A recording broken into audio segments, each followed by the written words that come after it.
রাহমাতুল লিল আলামিন একটি হাদিস শরীফে বলেন, মানুষ যতদিন দুনিয়ার মধ্যে থাকে তিনটা সঙ্গী তার সাথে থাকে। একটা সঙ্গী হলো ধন সম্পদ। যতদিন পর্যন্ত সে দুনিয়ার মধ্যে থাকে ধন সম্পদ ততদিন পর্যন্ত তার সাথে থাকে। যখন সে মৃত্যুবরণ করে মৃত্যুর সাথে সাথে ধন সম্পদ ডাকতে বলে, হে দুনিয়াওয়ালা, দুনিয়াতে যতদিন ছিলাম ততদিন তোমার সাথে ছিলাম, আজকে তুমি দুনিয়ার বুকে নাই, আমিও আর তোমার সাথে নাই। এই ধন সম্পদ কিন্তু আমার আপনার সাথে যাবে না। আজকে এই ধন সম্পদ উপার্জন করার জন্য আমরা অন্যায় অপরাধে জড়িয়ে যাই। সম্পদ করার জন্য সুদ খাই, সম্পদ করার জন্য ঘুষ খাই, সম্পদ করার জন্য চুরি করি, ডাকাতি করি, অন্যায় অপরাধ করি, গুনাহের কাজে লিপ্ত হয়ে যায়। একটু চিন্তা করি না যেগুলা আমি হারাম ভাবে উপার্জন করতেছি ওইগুলা আমার জন্য গুনাহের, ওইগুলা আমার জন্য কাল কিয়ামতের দিন ভয়ঙ্কর হয়ে দাঁড়াবে।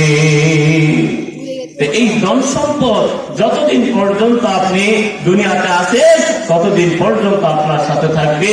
যখন মৃত্যু হয়ে যাবে এই ধন সম্পদ আপনার থেকে চলে যাবে। আর একটা সঙ্গী হলো আপনার আত্মীয় স্বজন। যতদিন পর্যন্ত দুনিয়াতে আছে আপনার আত্মীয় স্বজন আছে, আপনার ছেলে মেয়ে আছে, আপনার মা বাবা আছে। যখন মৃত্যু হয়ে যাবে রে যুবক, তখন কিন্তু এই আত্মীয় স্বজন আপনার আমার সাথে কবরে যাবে না, কবর পর্যন্তই যাবে, কবর পর্যন্তই যাবে। কবরে যাওয়ার পরে আর আপনার সঙ্গে থাকবে না। তারা মাটি দিয়ে আপনাকে আমাকে চলে আসবে। ওই অন্ধকার কবরে আমার আপনারই যেতে হবে, একা একাই যেতে হবে। আজকে যেই সংসার লালন পালনের করার জন্য ইবাদত বন্দেগী করতে পারো নাই, যেই সন্তানকে মানুষ করার জন্য ইবাদত বন্দেগী করতে পারো না, ওই সন্তান কিন্তু আমার আপনার কবরে যাবে না। হে যুবক, এর জন্য যে জিনিস আমার আপনার সাথে যাবে না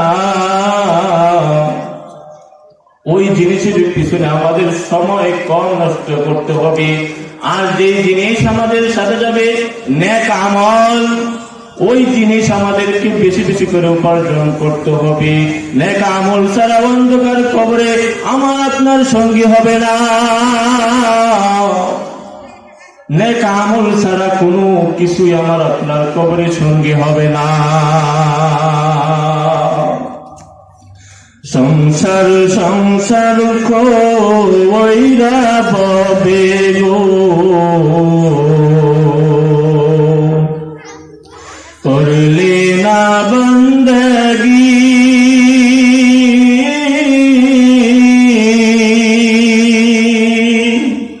কিভাবে কাটাবি মনোরে অন্ধকার জিন্দেগি রে, ওরে জীবন গুনাই গুনাই গেল রে, ওরে জীবন গুনাই গুনাই গেল রে। নিঃশ্বাসের বিশ্বাস কইরা গো, বদলাম বাড়ি ঘর,